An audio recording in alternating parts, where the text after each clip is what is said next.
We're glad to get started. Hope everyone is doing well for a Friday. This is the introduction to the BIP ClientCare Mobile app. And my name is Bill Harris, and I am the co-founder of BIP Wealth. And with us today, I have John Harris and James Hernandez. John Harris is our Chief Technology Officer at BIP Wealth. John has a graduate degree from Georgia Tech. It's a master's in quantitative and computational finance. So we're glad to have John on board. He started with us from day one when we opened our doors at BIP back in 2007. And John has been primarily running our proprietary software for our investment management tools, our portfolio reporting, our client relationship management database. He also produced the BIP ClientCare web portal that we have for all of our clients. And over the last couple of years, we've been working on launching a mobile app, which John and his team, primarily James Hernandez, and then there's some other software developers behind the scenes, but James joined us about 6 months ago, and James has had a big, strong, heavy lift on helping us get this launched for clients. So with that said, I'll go ahead and turn that over to John, and we can share some exciting news about our new mobile app. Thank you, John. Yeah, thank you for that introduction, Bill. And to each of you who joined us, I apologize for running a few minutes behind. We were, like Bill said, we were playing a little bit of catch up. But our goal today is to, one, give you a walkthrough of the mobile app. But before I do that, I want to make sure that we first tell each of you thank you. Many of you have been clients with us for quite a long time, and we greatly appreciate the faith and trust that you've put into us. And hopefully this new application that we're rolling out to you is valuable and will provide you with more context about your relationship with us and be a real asset for you as you consider your financial life and how it impacts your communications with us.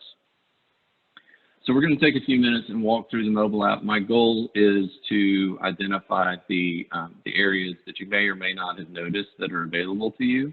And then we'll get into some Q&A. I know some of you probably have got some feedback about the app, and we definitely want to hear that. So at the end, we'll open it up for Q&A and make sure that we can address any questions that you have or any concerns. So after you've downloaded the mobile app from the app stores, we are available in the Google Play Store along with the App Store for Apple.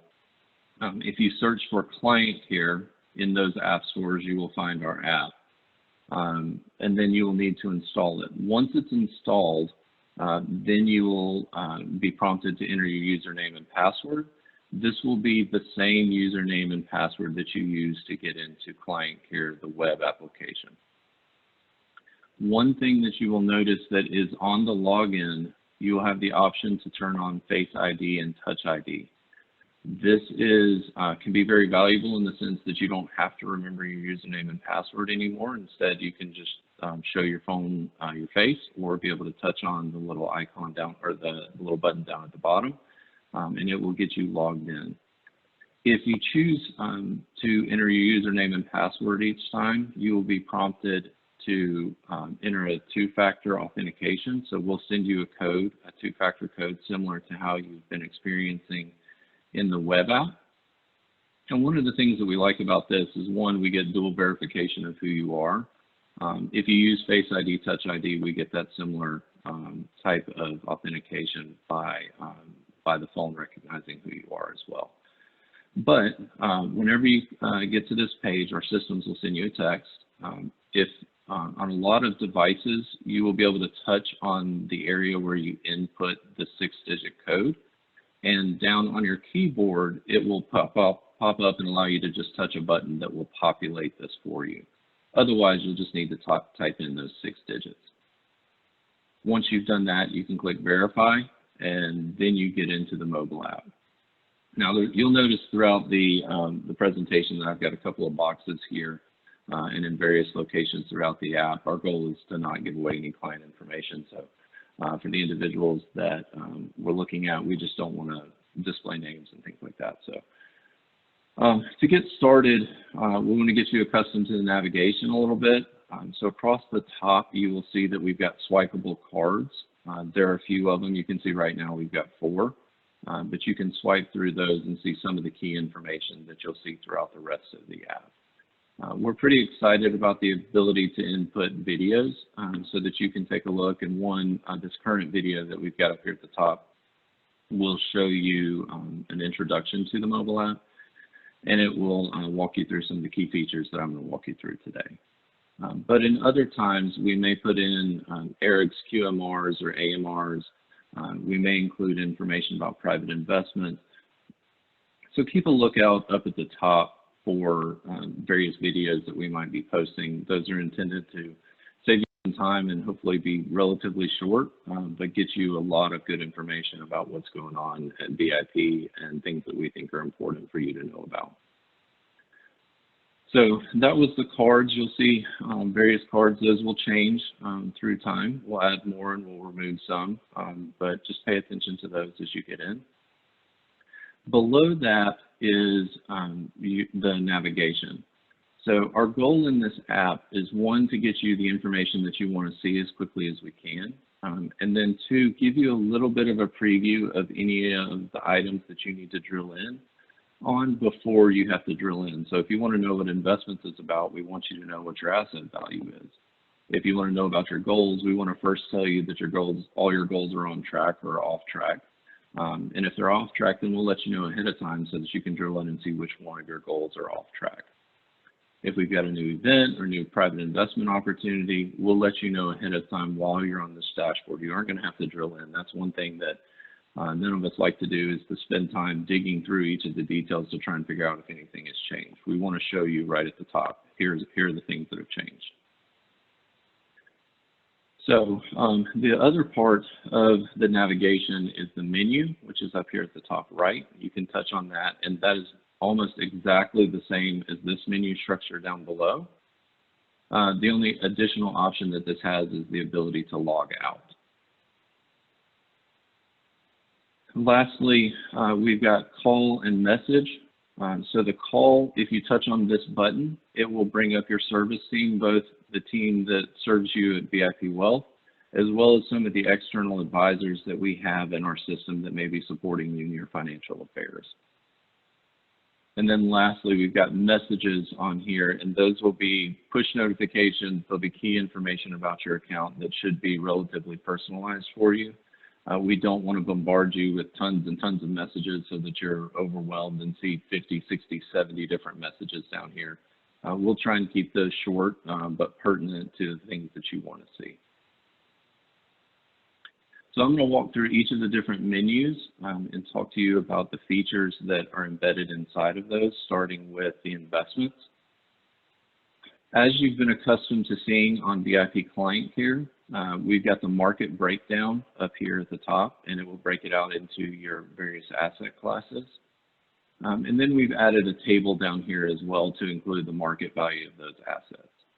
Each of the public market assets are updated every business day. Between about 8 and 9 o'clock is about whenever our systems fully reconcile with our custodians. And then private investments will update as we have the information from BIP Capital or the external source who's providing us with that information. So in general, you will see very dynamic updates related to your public markets, and then there'll be ad hoc updates for your private market investments. If you're looking at your private markets and you want to see more details about a specific asset class, you can touch on that asset class and it will open up the private investments menu item for you, so that and it will be filtered to show you only private equity if you touch on it, only private debt if you touch on it, and then private real estate where some of our clients have some investments there. And then there's always the exciting disclosures that are down here at the bottom. One thing that you'll notice is our approach to estimated fair values, and our goal is to keep those as up to date as we can. But we do include some information about how often those are updated, and it's highly based upon the sponsor of that investment and how frequently we get those updates. So goals are something that's new. You have seen these on your QPRs in the past, but now we're trying to transition to give you a little bit more feedback about how you're progressing towards achieving your goals. On this page, you will see a list of all of the different goals that you've got. And then each of them will show you whether they are on target, if it needs discussion, if you've achieved those goals, or if those goals have not been achieved. So as you are having your conversations with your personal wealth advisor, they will talk through these goals with you. And if you have any questions on them, in the instance that, for example, if it went to needs discussion, you can touch on needs discussion and it will bring up all of our contact information so that you can then either shoot us an email, a text, or give us a call. So if you touched on need discussion, or if you touch on the call button, both of those are going to bring up this screen that shows you each of our faces, along with the phone number and the email address that you can get in touch with us about. And then we've got these buttons down here. So if you touch on the call button, it will bring up on your phone our phone number, and you'll be able to just go ahead and dial us. Or if you hit the email button, it will bring up your email client, and you can shoot us a quick email. Down below here would be the external advisors who are involved in your relationship with us, and it has their phone numbers and their email addresses as well if we have those in our system. So it's really important to us to make sure that we stay on top of helping you in those arrangements. So discuss that with your personal wealth advisor if you do not see any external relationships down below our team and you would like us to know about them.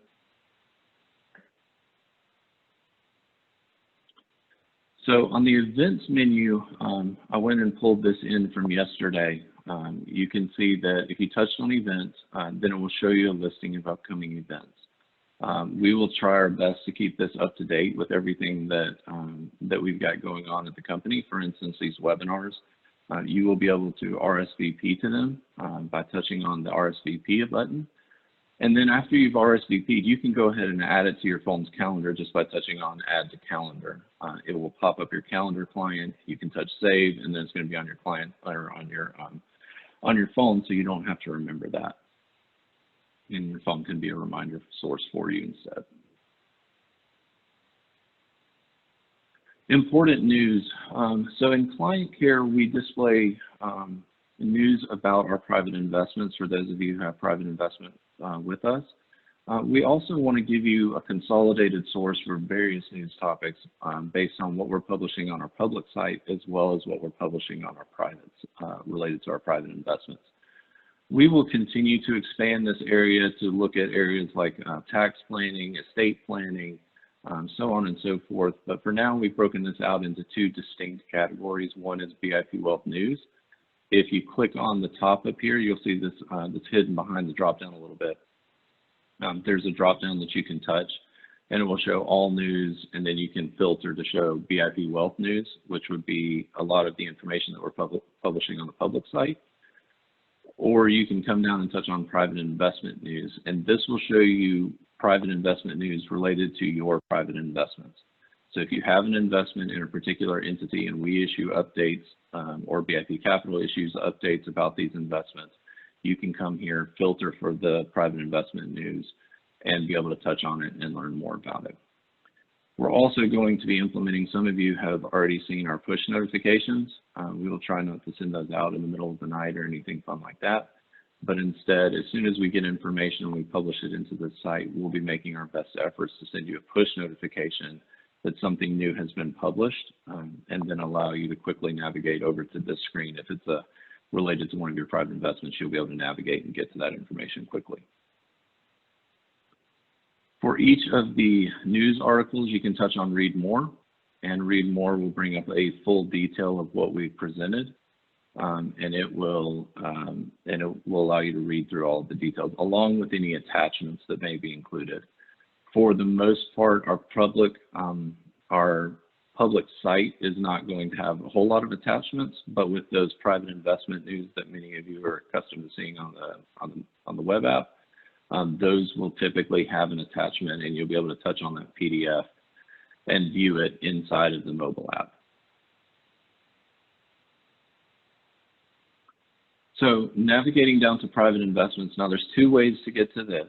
The first is that you touch on private investments in the menu, and technically I guess there's three. You could touch on the menu bar, which was on the dashboard up here at the top right, or you can go to investments and then click view on one of the asset classes that you want to see. Now, if you go in and you touch that view button, it's going to give you a filtered view based on the asset class. So if you touch on private equity, it's going to give you private equity. If you touch on private debt, private debt. You may get to this page and want to see all of your private investments, and if that's the case, then you can either navigate through the menu and touch on private investments, or if you come through the investments page, you can come back up here, click on the drop down, and then choose all asset classes, and this will update. Our goal here is just to allow you to see various assets in the asset class in which they exist. Now, one thing that might not be clear to you is that each of these investments or private investments is clickable. So if you want to click on the details and view more information about these private investments, all you have to do is touch on the button that surrounds this. You can see the little lighter gray box that's going around this. If you touch on that, it is going to give you a whole lot more details about that private investment. It's going to tell you how much you've had called, how much has been distributed, what the distributed to paid in, and what the total value to paid in values are. It will also show you the IRR and then the as of date as to when we've received that information. For clarity, we do have a disclosure at the bottom of this page that will include details about what does EFV stand for, what does DPI stand for, TVPI, and IRR. All of those are available for those of you who aren't accustomed to that terminology. It's down there at the bottom if you scroll down. Now, we've also got some videos. Sometimes we've noticed that we might need to do a reminder of what the private investment does. Some of them are highly complex and do dev testing, and then some of them are doing full on, it's purely an API that developers are interfacing with to do claims processing and things like that. Our goal is to give you a tool to be able to quickly get a refresher of what the private investment is. And then we've also got the ability to talk to you about some major update that you need to know about. Those would typically be done through the GP News, but we may also be able to include some videos if there's some kind of material instance of we need to show you a video of the major change that's going to be occurring. So you may or may not see these videos just depending on the investment and whether we have a video for it. But we do have this flexibility, and our goal is to, again, give you the information that you want to see quickly and then allow it to be as quickly digestible as we can. Now, below the summary, we've got all of the capital calls and distributions that have occurred related to this private investment. So if you wanted, if you were this investor and you said, what's this $56,000, almost $57,000 in called, and when did I pay it all in?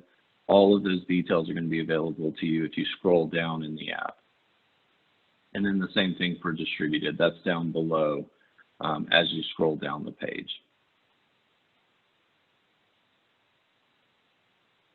Opportunities. So what's not as well known in the web app is that we display some of the private investment opportunities. Now, each of these are hand selected for your by your personal wealth advisor for you. And one thing I just realized is that we have changed the wording on this recommendation. So you will see a little bit different wording whenever you come to this page. Now, these are meant for purely for discussion purposes. It's not necessarily that these are appropriate for every person, nor is it that these even necessarily exist. We're purely trying to show you what this functionality looks like. So on the dashboard, if you're looking at the opportunities menu button, you will also see how many opportunities are available to you as an investor. And whenever you come to this page, you'll be able to see when the expected close date is for that investment, so when your docs and your monies are due.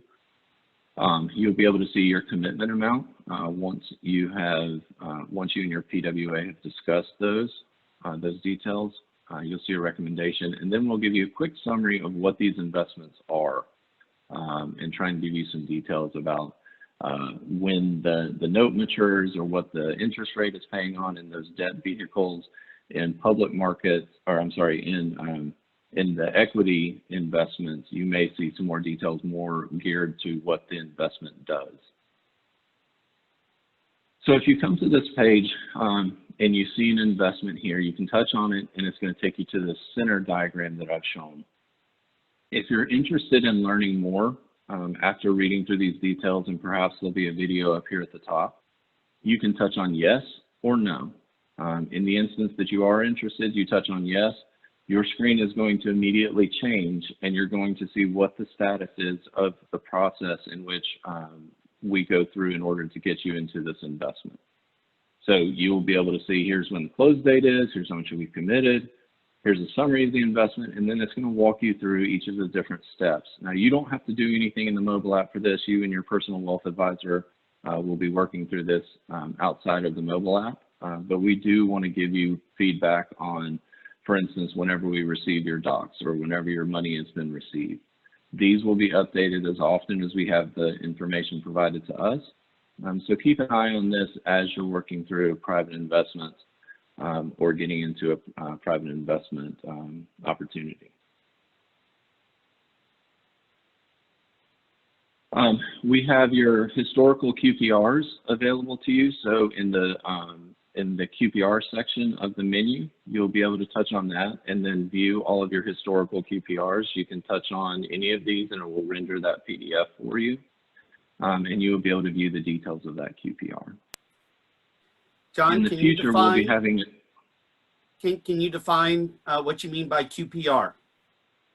Yes, the quarterly portfolio reports. Those will tell you about the performance of your assets with us, broken down both at your household level, which is intended to show your entire relationship with us, including the private investments. And then you'll be able to see all the details related to the individual portfolios that we have inside of your relationship with us and the performance associated with those as well. The last menu item are your K1s that you will have related to your private investments. Now, if you've only got public market investments with us, this won't be pertinent to you, nor will the private investments in the opportunities page, unless that's something that you and your personal wealth advisor have discussed previously and you are looking to get into those investments. But this will show you each of the K1s that are available to you for each of your private investments. Now, we've broken these out into two areas. One is to say available for download, and fortunately, given the time of the year, I hope most of us have been able to finish our taxes and that part of it's behind us. But each of the investments will show up available for download if that document is available to you.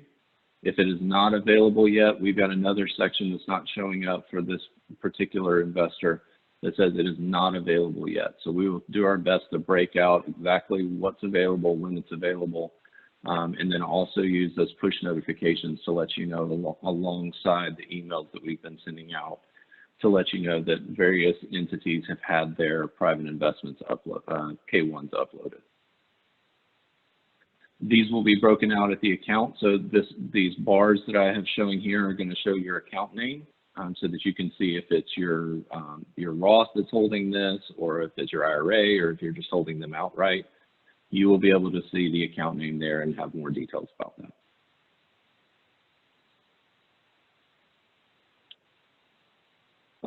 And with that, I don't know if Bill or James want to add any more details that I may have not touched on, but our goal is to hear from you and hear if you've been able to get this app installed successfully, what you like, what you dislike.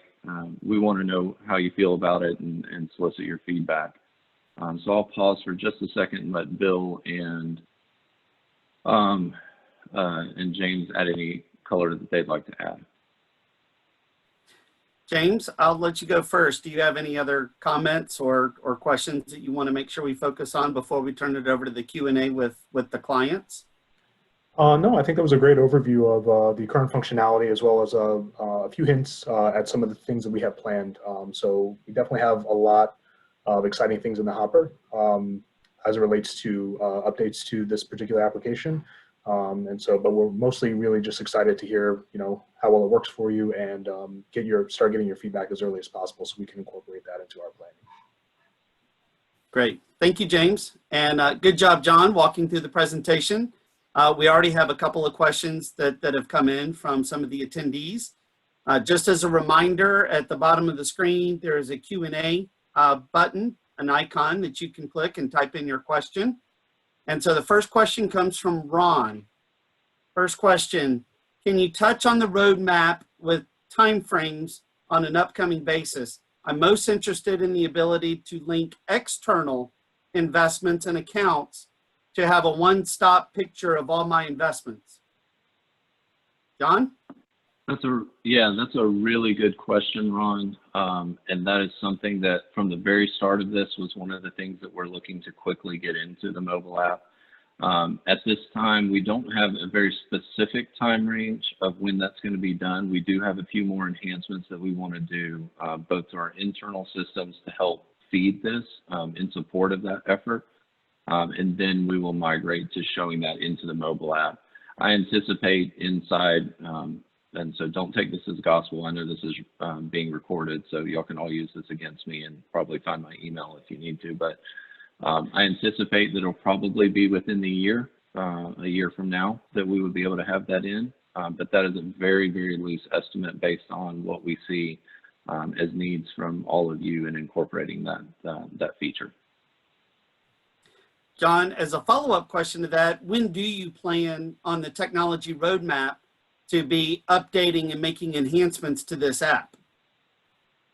Yeah, we will try a monthly cadence for just small pushes to this app that you will see. Some of the larger changes you may see, okay, every month we've seen some small changes and then 1 month there's nothing.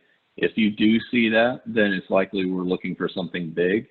But I would be thinking in a monthly cadence of small changes that will be occurring in the app based on the feedback that we get from you and your personal wealth advisors. Good. All right, John, next question comes from David. Will existing files for our accounts be posted to this app? David, that's a really good question. We have, for this first version, we have only included your quarterly portfolio reports. In future releases, we are looking to expand that out. What we did not want to have be the case was you to get into this app and not be able to find the important documents that you want to see. And so that has been something that we, Bill, myself, Mark, all of the management team has been talking about and trying to figure out, we want this to be a good experience for you. And so you will see that through the search functionality, we will be incorporating some of those additional documents. Some of you have thousands of documents with us, and the current rendering would not be conducive to you finding that information that you want to see. So we have initially started with just showing quarterly portfolio reports, and we'll be very soon expanding that to include additional documents. And John, a follow-up question to that, will you be able to drill down to individual accounts to see the investments? Yeah, so we've got a few things related to accounts that we want to do.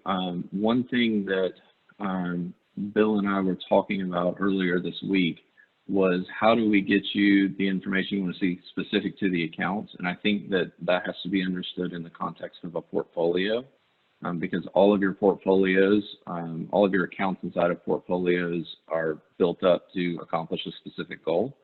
And so we will be giving you details to where you can drill down to your individual accounts. And I anticipate that's going to be one of the highest priority items that we get based on some feedback that we've already gotten from y'all. Sounds good. Next question from an attendee. Will the entire presentation be provided? I wasn't able to attend from the start. Yes, this we probably should have started out by saying this, but this video is being recorded, and so we will be sharing this video either directly via email, or we'll be discussing how we could share it through some other mechanism for you to be able to view. Great, making good progress. We're getting some really good questions coming in from the group. Next one is from John. If I'm having problem logging in, who do I call? I tried to reset a password, but to no avail. I'm currently using an iPhone 6. Is there an issue with the type of version I might have as far as my iPhone goes? Yeah, so I'll answer the general question. If you have trouble, please reach out to your personal wealth advisor or relationship manager assigned to your account. You can access their information either through the web app, or hopefully you've got it stored on your phone on speed dial. You'll be able to get in touch with them quickly. So they will be able to deal with any password resets or questions that you may have. We've done our best to try and train the team on types of questions that they may be encountering. To answer the question related to an iPhone 6, Apple is imminently expecting to be non-supporting iPhone 6s very soon. In fact, I think it's this year that they're going to stop supporting iPhone 6. And I do not believe that iOS 13, which is the expected operating system for the ClientCare mobile app, I do not think that iPhone 6 supports that. So we would, based on the security recommendations that Apple has issued and their lack of support for iPhone 6 in the long term, it may be something to consider moving to a newer version of an iPhone, but that would need to be evaluated by you on a case-by-case basis. Okay, thank you, John. Let's see, the next question is really more of a comment and looking for an enhanced feature. So we have an attendee that currently uses another app called Personal Capital to see accounts, all of their accounts under one app. This is similar to Ron's question from earlier. Would like to see the BIP Wealth app to have similar capabilities, especially in retirement scenarios. So John, looking for retirement planning and education coming out of the app, where would you see that being on the roadmap as far as prioritizing? I think as we think about retirement planning, most of your personal wealth advisors should be discussing that and laying it out through Money Guide Pro. And you should be using those interfaces there. They have a tool to where they export to a document, which we will upload into your document section long term. As far as an integration or a build out for simulation scenarios or hypotheticals, that's not something that is currently on our roadmap as it stands today because of our partnership with Money Guide Pro. However, this is something that honestly I think Mark Buffington pushes for quite a bit, is to move that in-house. And so that's something that we'll be evaluating in each of our monthly technology board meetings that we have. So as a follow-up to that, an additional comment was made. I would think that the goals section could contain retirement scenarios and other planning tools. And I would just want to add, at a minimum, that's where your personal wealth advisor probably should be very detailed oriented in laying out those goals and continuing to run those scenarios for you so you could see the updates, whether you're on track or need to discuss further. So very helpful feedback. We appreciate the requests. Next question from David. How long will it take for private transactions like funding a new investment to be posted to our accounts? David, that's a question that we get quite often from various individuals about the amount of time from whenever funding, you send us the check or you wire in the funds to it showing up in the app or showing up in ClientCare. From a technical perspective, it is instantaneous once the record is updated. So if you talk to your personal wealth advisor and they say, I have changed it from docs in progress to docs received, you will see that almost instantaneously in the app. And I say almost because you may have to log out and log back in, or you may have to refresh the page. But those will show up as soon as we have the information. Nate has taken on the objective, Nate Smith, our Chief Operating Officer, is constantly working with BIP Capital and trying to work on processes so that we can give you that information as soon as they give it to us, and working with them to see that information fund faster. Good, thank you, John. We have one more question coming in from the audience, so feel free to still type in. We still have some time left if you'd like to continue to ask some questions of John and James. This one comes in from Diane. Is it safe to think that all of our important communications are still going to come through emails or phone calls, so we don't have to discipline ourselves to regularly check our app for these notifications?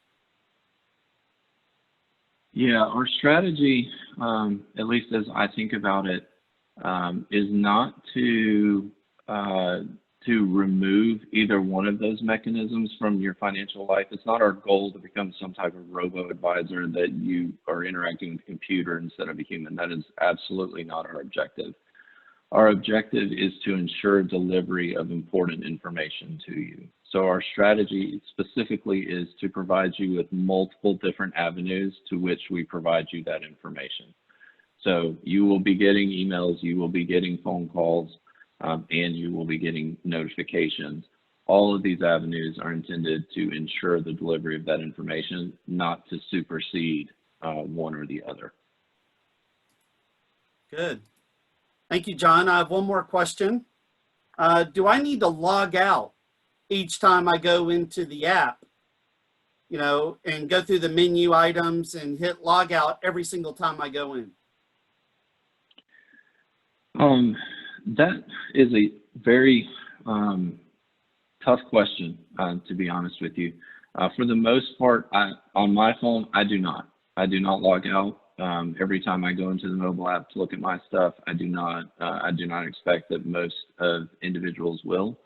However, if you do have if you have your personal phone and you're sharing that with other individuals outside of your household who you do not want to see that information, it's something to consider. Now, Face ID, Touch ID are still going to be in place, so they could not get into the app unless they have your face or they got your thumbprint. But you may consider thinking about logging out if for instance, somebody else constantly uses your phone. But I really don't see that as a really strong risk. Me personally, and I can speak to most of BIP, the Face ID, the Touch ID is more than sufficient. It's the only time I can come up with that it would be problematic is that you accidentally open up the app and you accidentally have your face or finger on the button or your face in front of the screen, and it just shows your asset values to somebody else. That would be the situation I'm concerned about. But for the most part, I just don't see that as a risk, and I think that Face ID, Touch ID have come a really long way from a security perspective, and I'd recommend that that's a very secure way for you to be authenticated. Good. Thank you, John. I'm going to ask James a question. James, can you talk a little bit about the security of this app and making sure that our clients feel comfortable using this app and the data that's stored in the app? Sure. So if we're just thinking about the surface area of the data that we cover for each of our clients, you can think of the app right now in its current form as a read-only view. So there's not really any sort of there's no mechanisms inside the app right now to take any sort of action on any information inside the account. So no one could, request transfers of money or anything like that, or initiate, initiate the funding of a private investment on your behalf. So really from a security standpoint, we've done everything that we can to make sure that what you see in the app is for your eyes only. We've enabled Touch ID and Face ID and tested that out to make sure that you have to have a thumbprint or a face to actually get back into it. And then you have the option to enable or disable those depending on your comfort level and your eye for security. But as soon as you get into the app, again, this is think of it like a read-only view of the information that we have on you as a client. And again, we've been very thoughtful in the pieces of information that we decided to surface in this first version of the app, not wanting to divulge too much about any one client, but still adding value, still giving you access to the most pertinent information that you might want to access on a day-to-day, week-to-week, month-to-month basis, perhaps a quarterly basis, as it were. So because we're not doing any sort of moving of money through the application right now, or even initiating requests to do any movement of money, the security, the threat model is one that's very simple to reason about, and not something that should be of grave concern at this point, right? If we were allowing you to touch a button to move a bunch of money from one account to another, that would be a different story.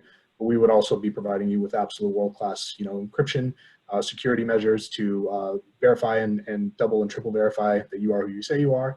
But that's looking to the future of the application. Right now, I think from a security standpoint, we're about as rock solid as we can get. And you should, should you feel any differently, we're definitely open to that sort of feedback. But right now, I think we've done all we can to make sure that the data that we display is only what's of utmost importance to you on a day-to-day basis, and that it's a read-only view of it. So there's not a whole lot you can do with those numbers. Hey, Bill, I'll tack on to what James said. The communications between our servers and your phone are encrypted. The data that is highly sensitive is encrypted on our servers. Our data centers are extremely secure, requiring biometric access only. And then we've got geographic redundancy in all of our systems. We have an extremely strong vendor. This stuff is not sitting in a server closet in our office. Instead, we've invested very significantly both in the infrastructure that supports this, as well as on an ongoing basis. We are continually talking about security and how we keep your information safe. John, when you talk about encryption, can you give a more in-depth definition of what that means for our clients? Yes, so all of the, so if you're accustomed to visiting websites and you see HTTP ://example.com, the communications between your computer and that server are not encrypted, meaning that there are, I think they're called man-in-the-middle attacks, where folks can listen in on the communications that you're having between your machine and that server. Our communications are not like that. It is equivalent in some respects to HTTPS, and that encrypts with, I think it's AES 256-bit keys to encrypt the traffic coming from your device. So it leaves your device in an encrypted form, it lands on the server in an encrypted form, and then those servers will de-encrypt it so that it's only readable by your machine and the server. And then additionally, as we think about the data that's stored in the database, it has similar levels of encryption for specific data sets.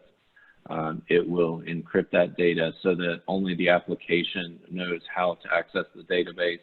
We've got a lot of different limits on database access, server access, things like that. But at the end of the day, the key information that we see is really important to keeping secure, in addition to the rest of the data as well. We run through an encryption process, but all of the communications between your device and our servers are encrypted. Yeah, security is at the utmost importance when it comes to the app or even the BIP ClientCare portal, the web portal that we have too. So thank you both for sharing that. The last comment that was made here for the Q&A was from David R., and we will be reaching out to David R. Do you have any clients identified to participate in application improvements? As an IT person, I'm interested in helping in the growth of this app. Not necessarily looking for a job, but I do test apps for a living, so would love to help if I can. And I'll just share with David, prior to the launch, we did have a focus group that we were working through with clients to understand what was important what types of features do they want to see, what sort of enhancements would kind of led us to the technology roadmap that John Harris was outlining earlier, where we should see monthly updates to this app as far as the functionality. But John, I think you would agree with me that we would like to reach out to David R. and maybe some of the other clients that are eager and interested in helping us improve what we do and how we do it regarding this app. Is that correct? Yes, absolutely. If any of you have feedback or are willing to help, we will gladly help take that help and love to get your feedback. We don't want to abuse that, so we may ask you one month and not ask you the next month unless you just absolutely love working with us. And then maybe Bill and I are talking about budget increases to start bringing on clients as employees, but that's maybe a different discussion. But yes, we would love both your feedback, and if you are willing to support, that's really helpful. Fantastic. Well, thank you, everyone. This wraps up our webinar today on an introduction to the BIP ClientCare mobile app. And we'll be sending out the presentation slides and even a recording of this event to those clients that maybe were not able to attend. So thank you very much for joining us today. John Harris, great job. James Hernandez, happy to have you on the team, and looking forward to a successful launch of this app. Thank you, John. Thank you, everyone.